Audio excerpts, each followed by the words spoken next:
People are freaking out because the Fed, in testimony to Congress, came out and said they're expecting maybe to have higher rate increases. So what's that mean for rate? I got people calling going, oh my gosh, we need to lock in now. We need to find a house immediately before rates jump up to 8%.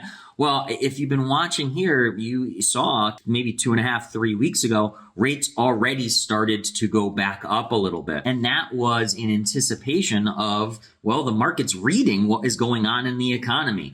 The consumer spending is still super high. We talked about that. Inflation, and therefore consumer spending being high means inflation is continuing to go up. Unemployment is super, super low. All costs are up. Unemployment is very, very low. And the Fed is, as I said before, trying to put people out of work and stop all of the spending. If it's not working, what do they come out and say? They're going to increase rates, but the markets already knew that. They were smart enough to know. So don't expect all of a sudden rates to shoot up just because the Fed spoke. In fact, since the Fed spoke a couple days ago, rates have actually eased a little bit and started to come back down again. So I don't know, news cycles again are behind on the cycle. The markets are smart enough to see this stuff coming. So yeah, rates are up from their lows, but they're not back up to the highs of November either. You are still looking at stuff down below the 7% range into the mid 6s for most loan products. Obviously, that varies drastically. You could even be lower than that on certain loan products out there too. Anyways, that's your mortgage rate update. We'll hit you up on Thursday as well.